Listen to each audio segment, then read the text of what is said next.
In our previous video, we explored why Allah chose Arabia for the final revelation. Its central location, the power of Arabic language, and the free uncolonized spirit of its people made it the perfect place for the Quran to be revealed. It was a land shaped by history and the heartfelt prayers of Prophet Ibrahim.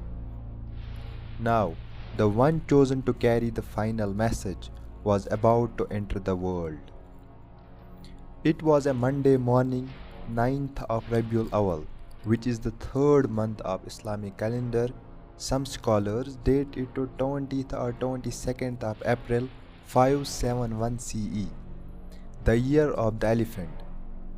The year when Abraham marched with an army and elephants to destroy the Kaaba, only to be defeated by the birds of Ababil.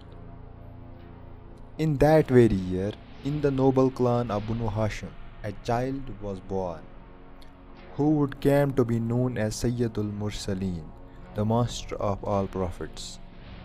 Ibn Sa'd reported that Amina bint Wahab, mother of Prophet Muhammad peace be upon him, said, "When he was born, there was a light that issued out of my pudendum and lit the palaces of Syria." Upon hearing of the blessed birth, his grandfather Abdul Muttalib took the infant to the Kaaba.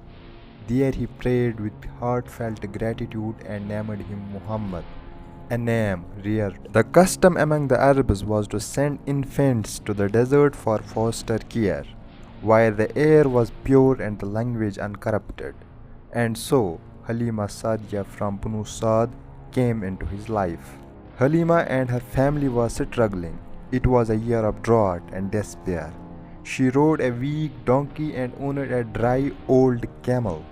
As she entered Makkah in search of a child to nurse, none of the women accepted the orphan Muhammad peace be upon him, with no father who would pay. But Halima felt a pull. She told her husband, "Let me take this orphan. Perhaps Allah will bless us through him." Halima said, "When I first saw Muhammad peace be upon him, I hesitated. He was an orphan, and we saw children whose father would pay well.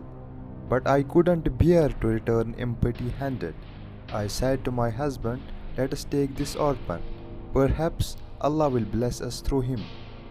As soon as she held the child, her breasts filled with milk. Her own baby and Prophet drank till full and slept peacefully for the first time in nights.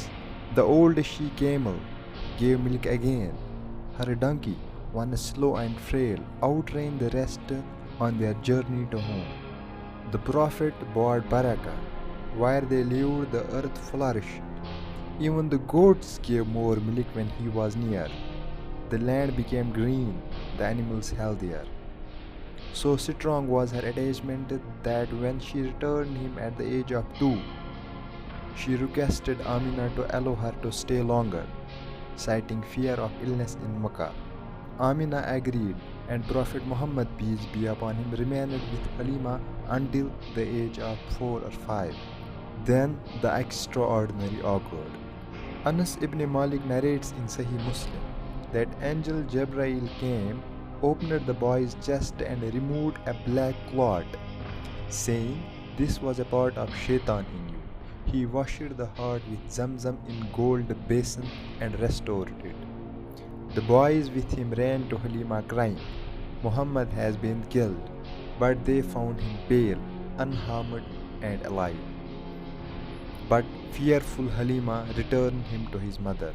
He stayed with Amina until he was 6.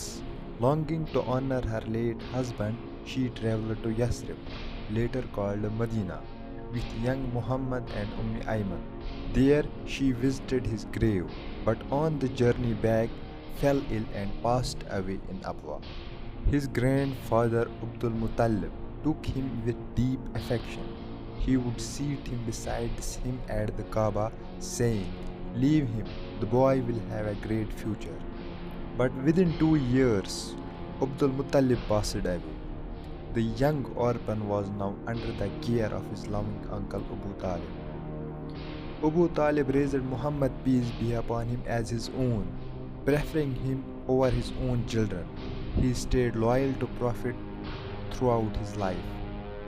Once during a drought, the Quraysh came to Abu Talib. They said, "O Abu Talib, pray for rain."